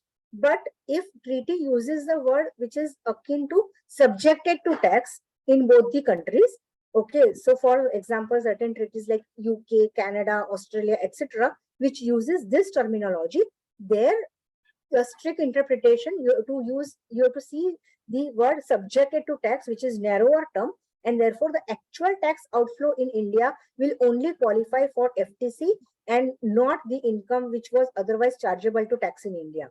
So depending on the language of the treaty, you have to see whether FTC would be eligible or not.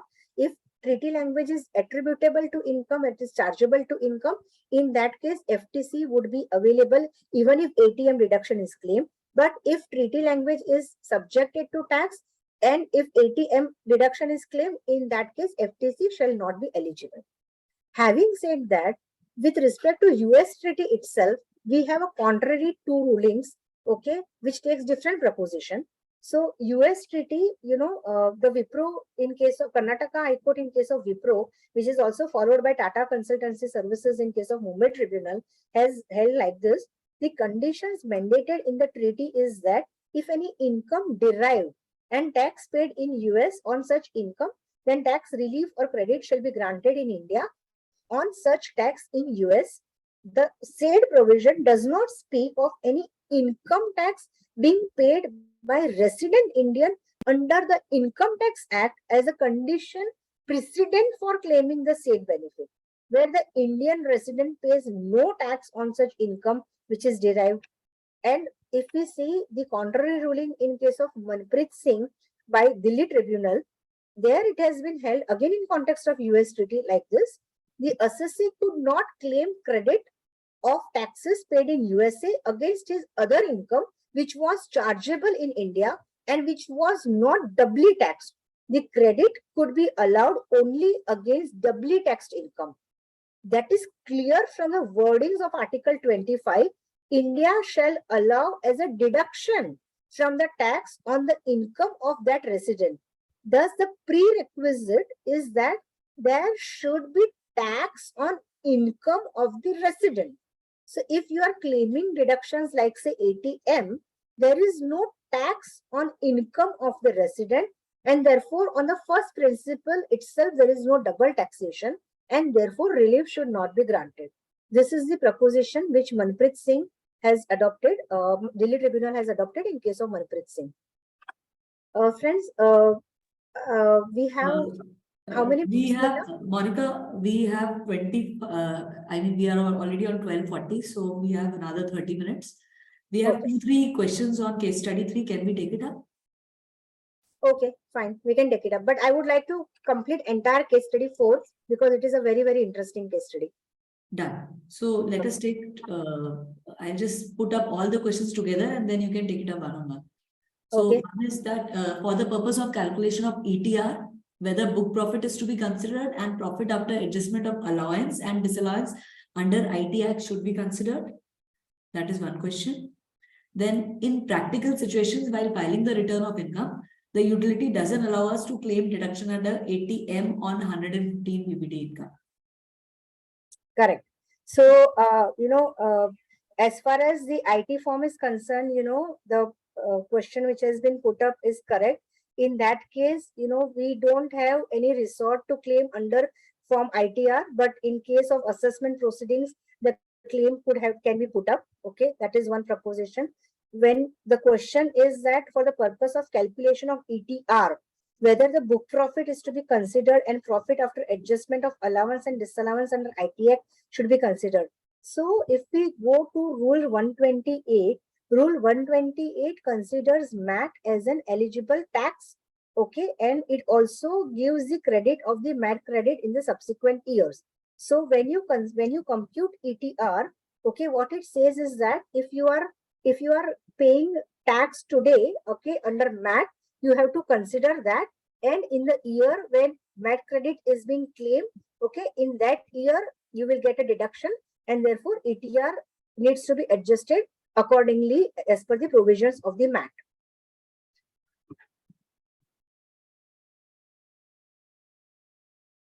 There is another question. Thank you. In practice situation, while filing return of income, this we have already considered. We have done all the questions. Yeah, there's one more question. So PE of a company in Kingdom of Saudi Arabia has deducted withholding tax from the payment made to Indian company during the year.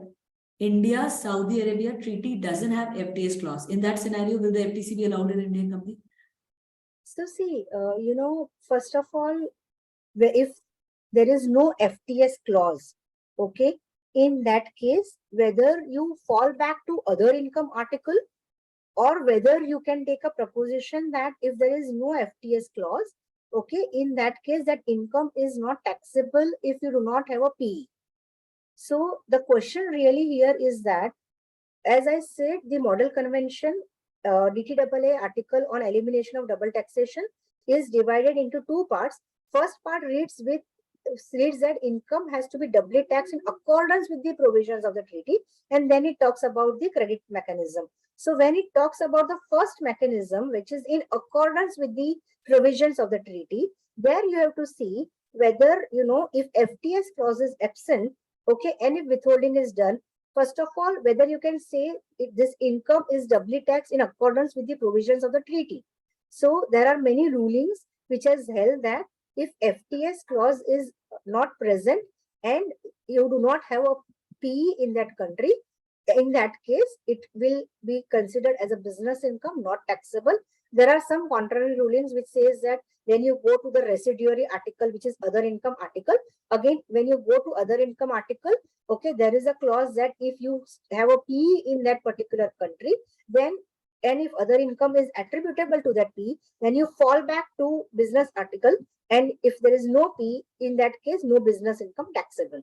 So only the thing I wanted to highlight is that, so you have to consider the proposition of the rulings, and if it is not in accordance, if income is not taxed in accordance with the treaty, you can take a position that in absence of FTS clause, this income is not taxable, and therefore, if it is not taxable, then it is not in accordance with the treaty, then you are not eligible for FTC.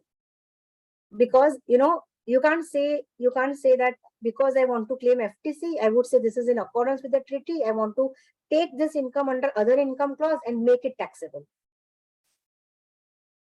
Right. Thank you. Thank you. You can continue with the fourth case study. Sure. So this is a very interesting case study, which is in case of FTC in triangular cases where the PE is in India. Let us understand facts of this case and the tax treatment in each of the three countries. So say there is a Spain company, which is a company incorporated and resident of Spain, and it has a PE in India, which is called, say, Indian PE or Indian branch. And say there is a Sweden company, which is paying interest income to this Indian PE or branch, and this interest income is attributable to Indian PE or branch. Now, say, as per provisions of Article 11.2 of India-Sweden Treaty, interest income is taxable in source state at 10%. And say, as per Article 11.2 of Spain-Sweden Treaty, interest income is taxable in source state at 15%. And say, as per domestic law of Sweden, withholding tax rate is 20%. I just have to apply my charger. Can you give me 2 minutes? Please go ahead. Yeah.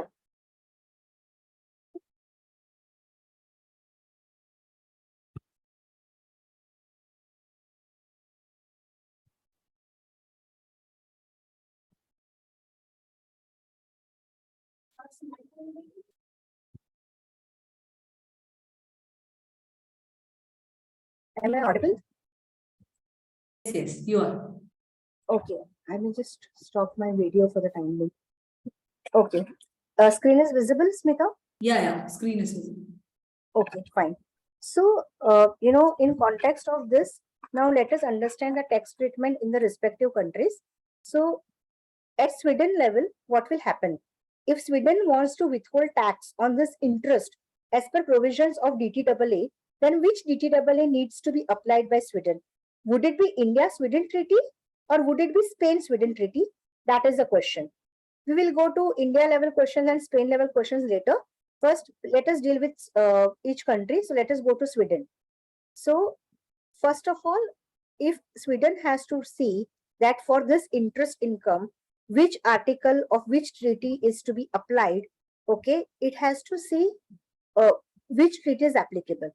Now, as we understand the principles of treaty, as per Article 1 of Model Convention, DTAA applies to persons who are resident of one or both of the contracting state. In this case, Indian branch of a Spain company is neither resident of India nor it is resident of Sweden. Sweden is the source country in this example because it is paying interest income.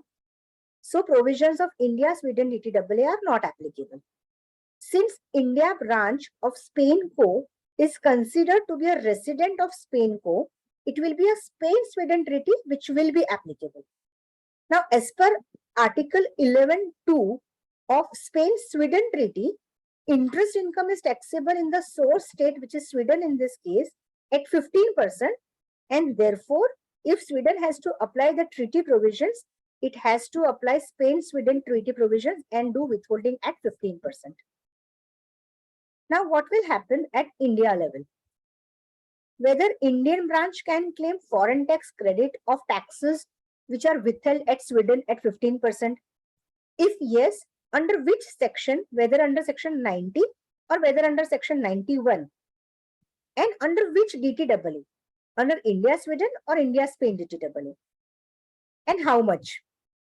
10% or 15%? So, friends, there is an Indian PE. It has a business income in India.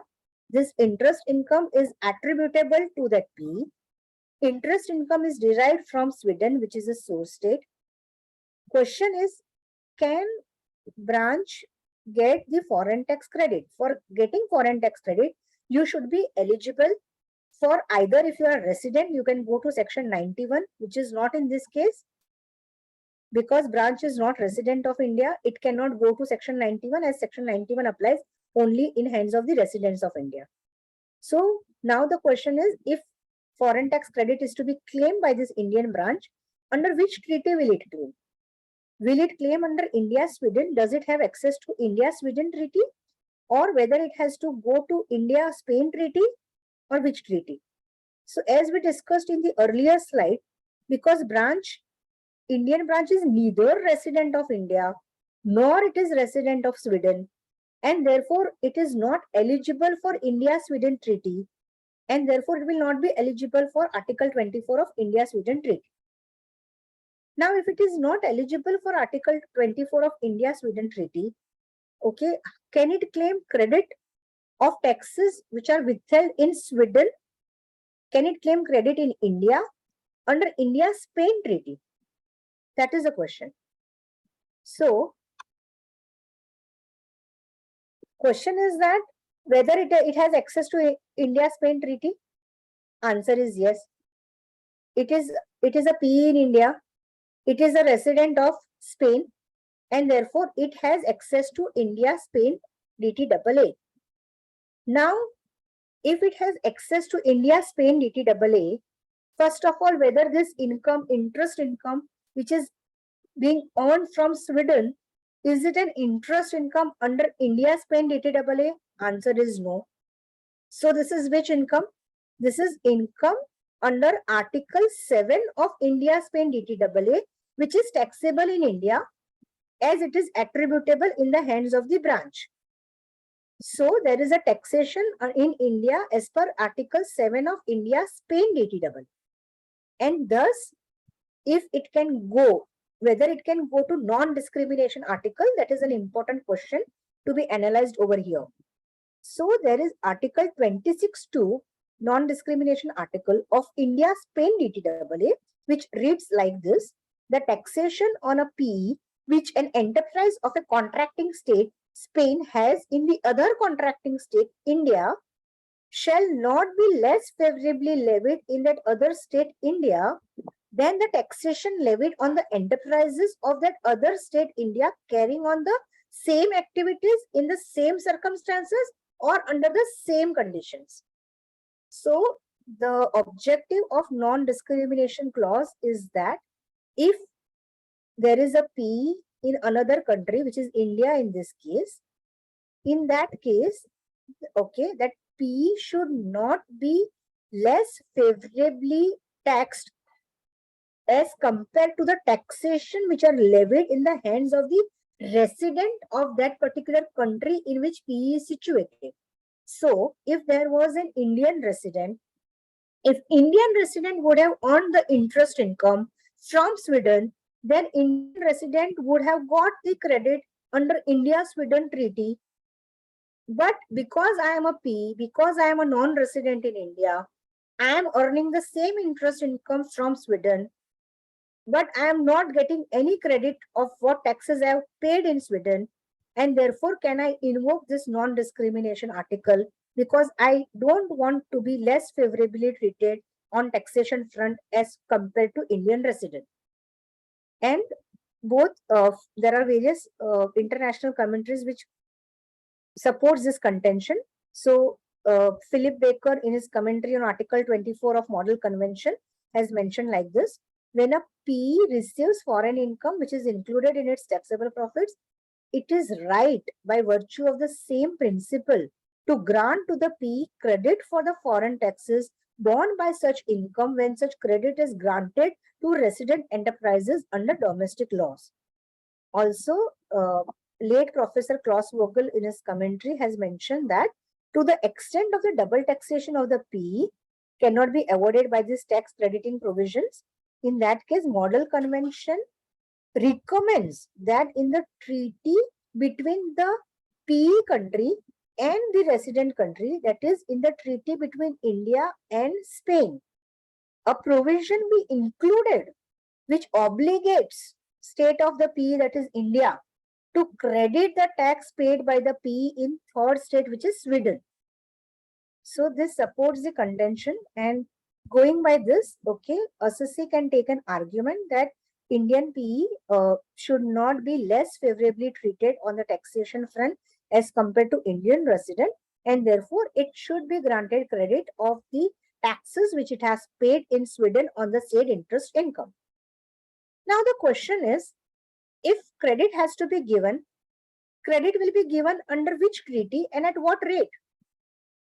So the interest taxability under India, Sweden is at 10%.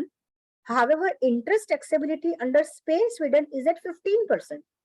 And taxes are in fact being deducted at 15%, as we saw in the slide when we were dealing with the implications in the hands of Sweden country. So if 15% tax is deducted, can India grant credit of 15% by invocation of non-discrimination clause? Or whether Indian tax officer will say that if Indian resident would have been taxed on interest income from Sweden, okay, as per India-Sweden treaty, the tax applicable was only 10% on the interest income, and therefore doubly taxed income qualifies only this 10% income, and therefore we will grant credit only for this 10% income and not the 15% taxes that has already been paid in Sweden. So to my mind, this is how the correct argument and the correct proposition of law should be, that non-discrimination article allows the PE, which is a non-resident, to invoke the provisions to the extent of claiming the relief of FTC and not being considering as less favorably treated on taxation front. However, it will not compel the tax department of the PE country to grant the credit of the taxes which its own residents are also not getting. And therefore, in this case, taxes, foreign tax credit by Indian tax authorities may be restricted to 10%.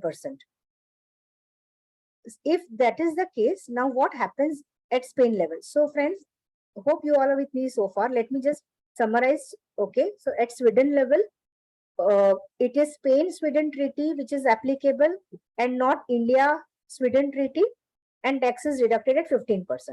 When it comes to India, because okay, it is an Indian branch, it is a PE in India, and therefore as per article, and say this interest income is attributable to this PE, and therefore as per article 7 of India-Spain treaty, this income is taxable in India. Thereafter, by invoking non-discrimination article, credit is claimed for taxes paid in Sweden to the extent of 10%. Now, let us go and understand what happens at Spain level.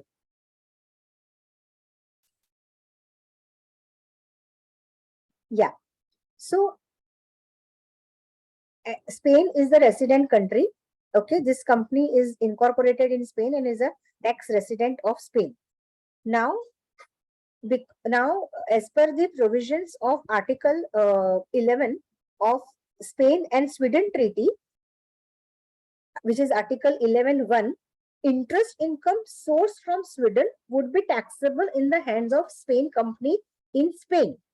And we also saw that as per Article 2, Sub-Article 2 of Article 11 of the same treaty, interest income secondary right is also given to the source state, which is Sweden in this case, and Sweden has deducted TDS at 15%. And therefore, the question is that if it is taxable in the Spain company because it is a country of residence, in that case, what will be that foreign tax credit eligible in the hands of the Spain company? So, there could be two scenarios over here. Okay, first scenario is that if India has granted the FTC because of the virtue of invocation of non-discrimination article, and if India has not granted any FTC, that is how Spain will have to see how much credit it has to give. So, first of all, by plain vanilla reading of Spain-Sweden treaty, okay, which talks about the ordinary credit of FTC, and therefore suppose the domestic tax rate in Spain is higher than 15%, then it is eligible for entire 15% tax, which Sweden has deducted at source as per Spain-Sweden treaty. This is a plain vanilla case if there was no triangular case. Now, because there is a P in India, okay, where this income is taxable, in that case, if India is also taxing that particular interest income, and as I mentioned, two scenarios, if India is giving the credit or not giving the credit, okay, depending on that, the eligibility of FTC needs to be determined at the Spain level. So, if India is granting that FTC under by invoking non-discrimination article, and if it is granting, say, to the extent of 10%, then balance 5% of taxes withheld in Sweden should be eligible for credit in Spain by virtue of Article 24 of Spain-Sweden DTAA. Further, what happens if India has levied some extra tax? So say tax rate in India is say 25%, okay, say 40% for the PE, okay. So say tax rate in India is 40% on the net income basis. Interest income which India has received from Sweden has been charged to tax at 15% in Sweden on gross basis, and India gives credit only of say 10%, and India taxes balance net income on the 40%. So one will have to compute that the actual amount of tax in India, whether it is higher than that 10% credit which may be allowed in India. If yes, then that excess tax which India will levy even after granting FTC for taxes paid in Sweden, that excess tax should again be eligible for credit at the Spain level.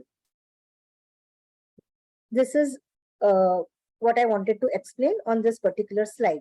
So, Sweden can certainly claim taxes credit of taxes done. Spain can claim FTC of taxes done by Sweden. However, it will have to see, okay, that how the tax treatment and FTC has happened in India, and accordingly the credit needs to be granted in Spain, as we discussed. So we can take another case study, which is also on a triangular case, but on a different footing. In earlier case, there was a P in India. In this case, there is a P outside India. In that case, whether you are eligible for which treaty access, that is the point which I wanted to drive over here. And I have kept the same country example so that it is very clear, why we are taking this position in this particular case. So in earlier case, there was Indian branch of a Spain company and there was a third country, Sweden. Now here, suppose there is a Sweden branch of the Spain company and say India is a third country and say India is providing FTS services to Sweden branch of that Spain company and India is receiving FTS income from that Sweden branch. Now in this case, the question is that which treaty India should apply? Whether India should apply India-Sweden treaty or whether India should apply India-Spain treaty. So answer is very clear and very simple in this case because ICO is a resident of India. It fulfills the provisions of Article 1, 3 and 4 of India-Sweden treaty.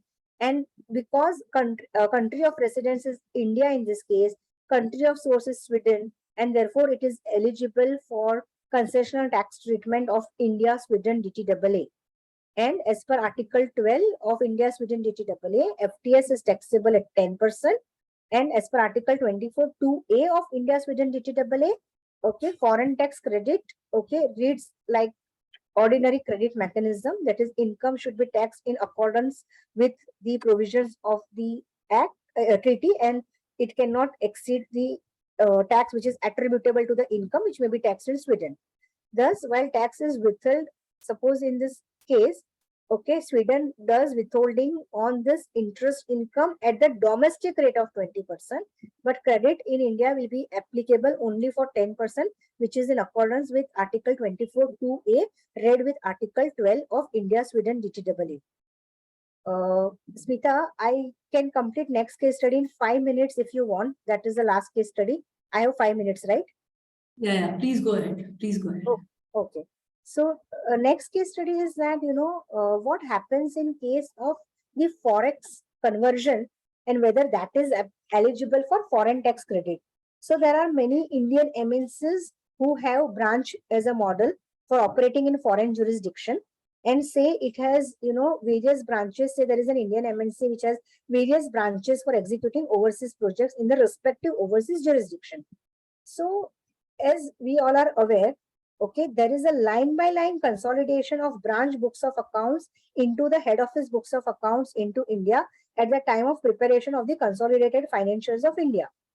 In this case, for consolidation when branch financials are converted into INR, okay, what treatment needs to be given on FTC on that Forex income or gain? That is the question. So when you do say branch books are prepared in foreign currency, which is applicable in the respective jurisdiction. Say in US branch, it is prepared in USD. It is prepared in some other currency in any other country.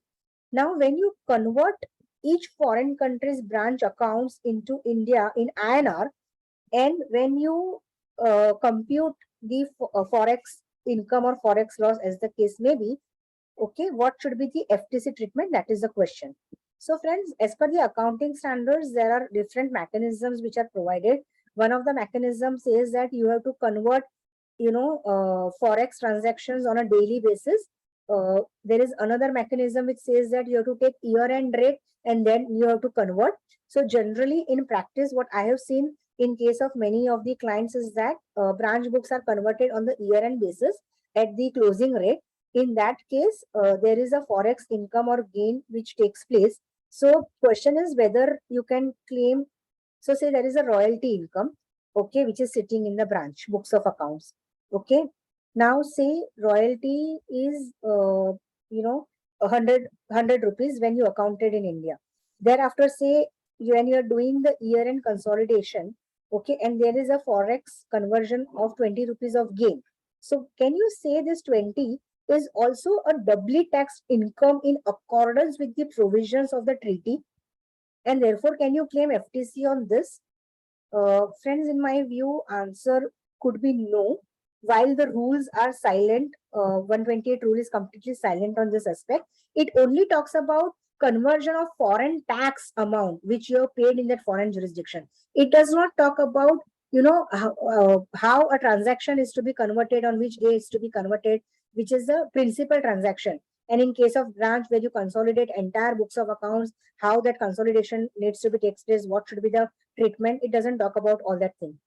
So, and there are no direct judicial precedences, but I came across one of the Bombay High Court ruling in case of Balarpur Industries, wherein Bombay High Court has held that nature and character of foreign exchange gain or loss is different from the nature of the principal income being royalty and interest income in that case, and hence not eligible for concessional tax treatment available for royalty and interest income. This implies that foreign exchange gain or loss is a separate income itself, and it does not partake the character of the doubly taxed income, okay, which is sourced in the foreign jurisdiction, and hence, in my view, that should not be eligible for foreign tax credit. So with this, I have tried to complete my presentation in the provided time slot to me. I would like to thank all the participants for a very patient listening. And also, I would like to thank IFA once again for giving me this opportunity to present my thoughts on the foreign tax credit and practical aspects revolving around the same. Thank you. Before I give it to hand it over back to Sushil sir, I have one last question from the participant. In case study 5, the withholding tax is not in accordance with the treaty. Earlier, you had mentioned that if withholding tax is not in accordance with the treaty, then FTC may not be available. However, in the case study, FTC is allowed up to 10% treaty rate. Can you please elaborate on this? Thanks. Can you just say in case study 5 which particular slide? So I think somebody has come back. You're talking about this slide where there is a branch in foreign jurisdiction, triangular case where P is in there in foreign jurisdiction. So I have no answer to that because the person who has raised this question, can you give the speaking rights to that person?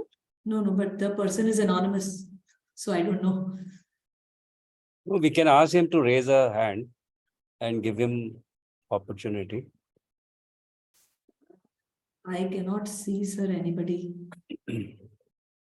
So any which way. I think we can now conclude the session. Sir, slide 2. Okay. Slide number 2. Yeah. On case study number 5. Yeah. Okay. Smita, can you just repeat the question? Yeah, I'll just repeat the question. So what I mentioned here is that, as per the facts of this case, the withholding which is done in Sweden is at 20% as per domestic law. Whereas the FTS income article as per India-Sweden treaty gives the taxation right to source country only up to 10%. And therefore, it is not in accordance with the treaty. 20% withholding which is done is not in accordance with the treaty. And therefore, I said that, you should be eligible for foreign tax credit only up to 10% and not for 20% of withholding tax which is done in the domestic country. Thank you. Thank you so much.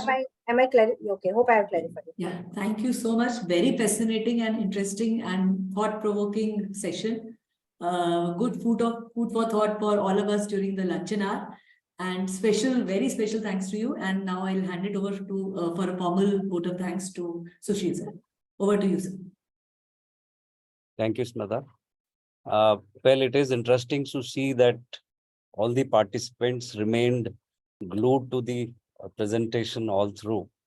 And I all the way, during the preparation for this presentation, I had been coaxing Monica that you are not sharing a presentation and it would remain a one-sided discussion. We would not have a good participation unless we have a prior opportunity to discuss the case studies.